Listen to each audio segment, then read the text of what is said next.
আসসালামু আলাইকুম রহমতুল্লাহি আবরকাতু। তাহকিক চর্চা করে দেখিয়ে দিচ্ছি আজকে শুধুমাত্র সিগা এবং বহস শেখার সহজ পদ্ধতি দেখিয়ে দিচ্ছি। এর আগে আমি বাব এবং আপনার জিন্স শেখার সহজ পদ্ধতি দেখিয়ে দিয়েছি। এখন আমি আপনাদেরকে যেটা দেখিয়ে দেবো সেটা শুধুমাত্র আপনার সিগা এবং বহস নির্ণয় করতে পারবেন। দেখুন, ফেল আমরা জানি ফেল 4 প্রকার। সেটা মাজি, এটা অতীতকাল, মুজারে বর্তমান এবং ভবিষ্যৎকাল দুইটাই নির্দেশ করে। আর আমর দ্বারা আদেশ করা বোঝায়, নাহি দ্বারা নিষেধ করা বোঝায়।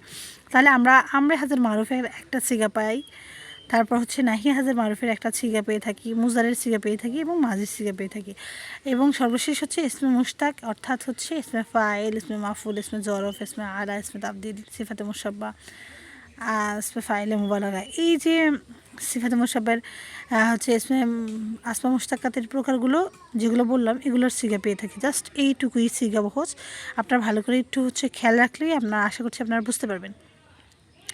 যেমন ধরুন মাজির সিগাগুলো আমরা জানি যে ফাআলা, ফাআলা, ফাআলু, ফাআলাত, ফাআলাতা, ফাআলনা, ফাআলতা, ফাআলতুমা, ফাআলতুম, ফাআলতি, ফাআলতুমা, ফাআলতুন্না, ফাআলতু, ফাআলনা। এই যে আমি 14টা সিগা বললাম, এই 14টা সিগার শেষে কিন্তু প্রত্যেকটা শেষে কিন্তু একটা করে আলামত আছে, যে জবর পেশ কিছু একটা আছে। যেমন আমি আলামতগুলো বলছি: জবর, আলিফ, অলিফ, তাসাকিন, তালিফ, না, তা, তুমা, তুম, তি, তুমা, তুন্না, তু, না। এই যে 14টা সিগার আলামত বললাম, এই আলামতগুলো শব্দের শেষে যদি পাওয়া যায় তাহলে অবশ্যই সেটা মাজি মারুফের সিগা হয়ে থাকবে। আমরা একটা যখন ধরুন নাসর আসে, ফাআলা আসে, দরবা আসে, শব্দের শেষে জবর আসে, তাহলে ওয়াহিদে মুজাক্কারে গায়েবের সিগা আমরা পেয়ে থাকি। যদি মাজিয়ের সিগায় হয় তাহলে তা মাজি মারুফ হবে। যেমন নাসর, দরবা, ফাতাহা, সামিয়া, কারুমা, শব্দের শেষে কিন্তু সবগুলোতে জবর আছে। তারপরে আর যদি ভবিষ্যৎকাল নির্দেশ করে থাকে তাহলে অবশ্যই আমাকে ইয়াফ আলু দিতে হবে। ইয়ার আপনার আলামত আছে, যেমন মুজারের আলামত 4টা: আলিফ, তা, ইয়া, নুন। শব্দের শুরুতে যদি এই মুজারেটা আমাদের চিনার উপায় শব্দের শুরুতে থাকবে আলিফ, আর যেমন আফ আলু, শব্দের শুরুতে আলিফ থাকার কারণে আফ আলু হয়েছে, শব্দের শুরুতে নুন থাকার কারণে নাফালু হয়েছে। আফালু নাফালু ওয়াহিদ মুতাকালাম এবং জমা মুতাকালামের সিগা। আর শব্দের শুরুতে ইয়া থাকার কারণে ওয়াহিদ মুজাক্কারে গায়েবের সিগা হয়েছে, আর শব্দের শেষে তা থাকার কারণে তাফালু, সেটা ওয়াহিদ মুয়ান্নাসে গায়েবের সিগা হয়েছে। তা থাকলে মুয়ান্নাস নির্দেশ করে থাকে। তাহলে আমরা যেটা দেখতে পেলাম,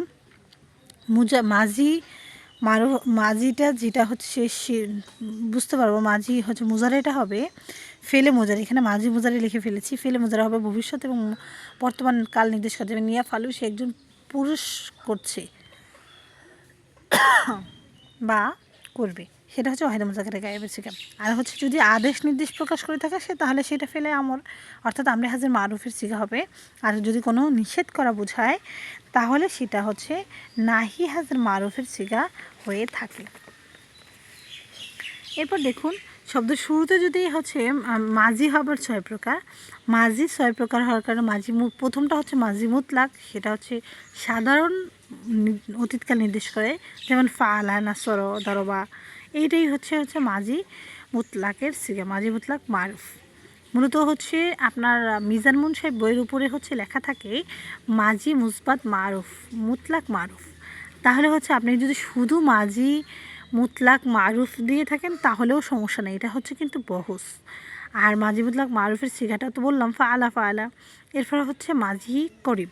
মাজি করিবের মাজিয়ের সিগার শুরুতে কদ যুক্ত করলেই মাজি করিব হয়ে যাবে। অর্থাৎ মাজি মুতলাকের সিগা অথবা মাজির সিগা ফাআলা। ফাআলা শুরুতে যদি আমি কদ যুক্ত করে দিই, কদ ফাআলা হয়ে যাবে। তাহলে কদ ফাআলা, কদ ফাআলা, কদ ফালু, কদ ফালাত। আশা করছি আপনারা বুঝতে পেরেছেন। শুধুমাত্র কদ যুক্ত করতে পারলেই মাজি করিব মারুফের সিগা হয়ে থাকে। আর শব্দের শুরুতে যদি কদ ফাইলা, ফায়ের সাথে পেশ দিয়ে থাকেন তাহলে অবশ্যই মাজি করিব মাজহুল হবে। এরপরে হচ্ছে মাজি বাঈদ। মাজি বাঈদ হচ্ছে দূরবর্তী অতীতকাল নির্দেশ করে। মাজি করিবটা যেমন নিকটবর্তী অতীতকাল নির্দেশ করে, সেই তেমনই মাজি বাঈদটা হচ্ছে দূরবর্তী অতীতকাল নির্দেশ করে থাকে। তাই জন্য হচ্ছে মাজি বাঈদের সিগাটা হবে মাজির শুরুতে কানা যুক্ত করলেই হচ্ছে মাজি বাঈদের সিগা হয়ে যাবে। যেমন কানা ফালা কানা, ফালু ফালা কানু, ফালু কানাত ফালাত, এভাবে হবে মাজি বাঈদ। এরপর হচ্ছে মুজারের সিগা অর্থাৎ ইয়াফ আলু এর শুরুতে যদি হচ্ছে কানা যুক্ত করা হয় তাহলে মাজি এহতেমালি এর সিগা হয়ে থাকবে। যেমন কানা ইয়াফ আলু ইয়াফালানে। এরপরে হচ্ছে এটা মাজি এহতেমালি এর সিগা হয়ে থাকবে, তা মাজি এহতেমালি মারুফ। যদি পেশ যুক্ত হয় শব্দ শুরুতে তাহলে অবশ্যই মাজহুল হবে, সেটা আমরা জানি, প্যাসিভ ভয়েস। মাঝের সিগা শুরুতে যদি লা আল্লামা শব্দ যুক্ত হয়ে থাকে তাহলে সেটা সন্দেহ প্রকাশ করা বোঝায়, আর সন্দেহ প্রকাশ করা হলে তাকে মাজি সাক্ষী বলা হয়। যেমন লা আল্লামা ফায়লা, লা আল্লামা ফালা, লা আল্লামা ফালু, এভাবে হবে। আর হচ্ছে মাঝির শুরুতে সিগা শুরুতে যদি হচ্ছে লাইতামা যুক্ত করা হয় অর্থাৎ আকাঙ্ক্ষা প্রকাশ করা হয় তাহলে মাজি তামানি এর সিগা হবে। যেমন লাইতামা ফায়লা। সিগা মোট 14টি আমি আগেই বলেছি, আর যাকে 3টা ভাগে ভাগ করা হয়েছে। যেমন হচ্ছে গয়েবের 3টি, ওয়াহিদ মুজাক্কারে গয়েব, তাসনিয়া মুজাক্কারে গয়েব, জমা মুজাক্কারে গয়েব। ওয়াহিদ মুজাক্কারে গয়েবের অর্থ হচ্ছে সে একজন পুরুষ করলো, তাসনিয়া মুজাক্কারে গায়েব হচ্ছে তারা দুজন পুরুষ করলো, জমা মুজাক্কারে গায়েব হচ্ছে তারা সকল পুরুষ করলো।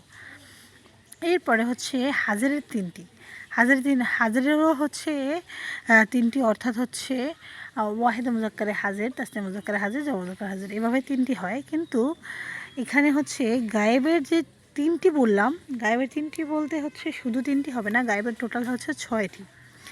যেমন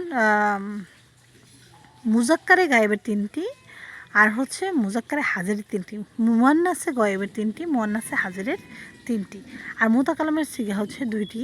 যেমন হচ্ছে ওয়াহিদ মুতাকালাম এবং জমা মুতাকালাম হয়ে থাকে। আর শব্দের শুরুতে যদি আলিফ তা ইয়ানুন হলেই মুজারে মারুফ সিগাটা আমি আগেই বলে দিয়েছি। আর একটা হচ্ছে জের বিশিষ্ট হামজা হলে অথবা হচ্ছে হামজা হলে শব্দ শুরুতে, যেটা দ্বারা আদেশ নির্দেশ বোঝায়, যেমন উদু, তারপর হচ্ছে আকালু, এই যে আদেশ নির্দেশ বোঝাচ্ছে, যেমন উদু তোমরা ইবাদত করো, এই ওয়ার্ডটা যদি থাকে শব্দ শুরুতে হামজা তাহলে হচ্ছে আমরে হাজার মারুফের সিগা হয়ে থাকে। আর শব্দ শুরুতে যদি লা যুক্ত হয়ে থাকে, লা ইয়া আবুদু অথবা লা আবুদু, তাহলে হচ্ছে নাহি হাজার মারুফের সিগা হয়ে থাকে। তাহলে এরপরে হচ্ছে আমরা জানি আসমা মুশতাকাত হচ্ছে ইসমে ফাইল, ইসমে মাফুল, ইসমে জরফ, ইসমে আলা, ইসমে তাবদিল, সিফাতে মুশাফ। ইসমে ফাইল হচ্ছে কর্তাকে বোঝানো হয়েছে, আর সেটা হচ্ছে ইসমে ফাইল। যেমন ওয়াহিদ মুজাক্কার, তাসনিয়া মুজাক্কার, জমা মুজাক্কার, ওয়াহিদ মুয়ান্নাস, তাসনিয়া মুয়ান্নাস, জমা মুয়ান্নাস, ফাইলুন, ফাইলানে, ফাইলুনা, ফাইলাতুন, ফাইলাতানে, ফাইলাতুন, এটা হচ্ছে ইসমে ফাইল। আর ইসমে ফাইল হচ্ছে যদি 3 অক্ষর বিশিষ্ট শব্দ থেকে গঠিত হয় তাহলে ফাইলুন হবে। ফায়ের সাথে শুধু একটা আলিফ যুক্ত করে দিতে হবে, অতিরিক্ত আলিফ বৃদ্ধি করতে হবে ফা এবং আইন কালিমার মাঝখানে। তাহলে যেমন ফা আলিফ জবর ফা ইলুন। তারপর হচ্ছে যদি হচ্ছে 4 অক্ষর বিশিষ্ট অথবা তার অধিক অক্ষর বিশিষ্ট হয়ে থাকে তাহলে হচ্ছে আমাদেরকে শব্দ শুরুতে একটা পেজ বিশিষ্ট মিম নিতে হবে। যেমন হচ্ছে মুসলিমুনা, এটা হচ্ছে তাও ইসমে ফাইল সিগা। আর মাফুল, ইসমে মাফুলটা কি? ইসমে মাফুল হচ্ছে কর্তার কাজটা যার উপর পতিত হয়ে থাকে সেই হচ্ছে ইসমে মাফউল। যেমন মুহাম্মদ। এরপরে হচ্ছে ইসমে তাফদিল, ইসমে জরফ, স্থান নির্দেশ করে। ইসমে তাফদিল হচ্ছে সম্মান মর্যাদা নির্দেশ করে থাকে, একজনের তুলনায় আরেকজনকে অধিক মর্যাদাবান মনে করে থাকে, সেটা হচ্ছে ইসমে তাফদিল। আর এখানে আমার কাছে হচ্ছে আপাতত বইটি নেই এবং হচ্ছে আমি লেখারও সময় পাইনি, সেজন্য আপনাদেরকে হচ্ছে মুখে বলে দিচ্ছি। ইভেন ইনশাল্লাহ আমি হচ্ছে বই দেখে আবার দেখিয়ে দেবো। তো এবার দেখুন প্রিয় শিক্ষার্থী বন্ধুরা, আমি হচ্ছে কোরআনের কয়েকটা তাহকিক নিয়ে এসেছি। সেটা হচ্ছে মাজির তাহকিক হচ্ছে খতামা, লফজুল খতামা, সিগা ওয়াহিদ মুজাক্কারে গায়েব। এরপর হচ্ছে বহস মাজি মারুফ ভাবে দরাবা ইয়াদরুবু, মাজদার আল খতাম, মাদ্দা খ তামিম, জিনসে সহি, মায়ানা অর্থ হচ্ছে সে মোহর মেরে দিয়েছেন। এরপর হচ্ছে ইয়াস্তাহজিউ, সিগা হচ্ছে ওয়াহিদ মুজাক্কারে গয়েব, বহস মুজারে মারুফ। এটা হচ্ছে প্রথমটা হচ্ছে মাজি মারুফের সিগা বলেছি, এবার হচ্ছে মুজারে মারুফেরটা দেখিয়ে দিচ্ছি। যেমন হচ্ছে শব্দ শুরুতে ইয়া আছে এবং শব্দ শেষে পেশ, যেমন ইয়াস্তাহজিউ, তাহলে ইয়াস্তাহজিউ শব্দটা হচ্ছে সিগা ওয়াহিদ মুজাক্কারে গয়েব, বহস মুজারে মারুফ, বাবে ইস্তিফআল, মাজদার আল ইস্তিহজাউ, মাদ্দা হা ঝা হামজা, জিনসে মাহমুজে লাম। এরপর হচ্ছে এগুলো হচ্ছে জিনসে মাহমুজুল আম হওয়ার কারণ তো আমি জিনিস বলে দিচ্ছি। শব্দের শেষে যদি হচ্ছে হামজা থেকে থাকে তাহলে মাহমুজুল আম, শব্দের শুরুতে হামজা হলে মাহফুজে ফা, আর শব্দের মাঝে হচ্ছে হামজা হলে মাহমুজে আইন হবে। যেমন মানা হচ্ছে সে ঠাট্টা করে। এরপরে হচ্ছে আমরের সিগাটা নিয়ে এসেছি। দেখুন অবুদু সিগা হচ্ছে জমা মুজাক্কার, জমা মুজাক্কার হাজিরে বলতে পারবেন, কোনো সমস্যা নেই। বহস হচ্ছে আমরে হাজির মারুফ, বাবে নাসর, মাজদার হচ্ছে আর ইবাদত, মাদ্দা আইন বাদাল, জিনসে সোহাই, অর্থ হচ্ছে তোমরা ইবাদত করো। তারপর হচ্ছে শব্দের শুরুতে লাম আলিফ জবল্লা বলেছিলাম যে লাম আলিফ জবল্লা হলে এটা অবশ্যই হচ্ছে মুজার নাহি হাজের মারুফ হবে। হ্যাঁ, অনেক সময় লাম আলিফ হবে, বাট হচ্ছে অনেক সময় মাজির আলামত থেকে থাকে, তখন এটা নফি ফেলে মাঝি মারুফ হয়ে থাকে, মুজারে মারুফ হয়ে থাকে। তারপর হচ্ছে মাঝি মারুফ হয়ে থাকে, যদি মা থাকে তাহলে নফি ফেলে মাঝি মারুফ হয়ে থাকে। তাহলে হচ্ছে লা তাকলু, তোমরা খেও না, এটা একটা নিষেধ করা হয়েছে। তাহলে সিগা হচ্ছে কি জমা মুজাক্কারে হাজের, বহজ নাহি হাজের মারুফ, বাবে নাসর, মাজদার হচ্ছে আল কৌলু, মাদ্দা কফ ওলাম, জিনসে সোহি, মানা হচ্ছে তোমরা বলো না। তো প্রিয় শিক্ষার্থী বন্ধুরা, আশা করছি আপনারা বুঝতে পেরেছেন। আর যদি আমার ভিডিওটি ভালো লেগে থাকে তাহলে অবশ্যই সাবস্ক্রাইব করে পাশে থাকবেন, লাইক করবেন, কমেন্ট করবেন এবং শেয়ার করবেন। আসসালামু আলাইকুম ওয়া রাহমাতুল্লাহি ওয়া বারাকাতুহু।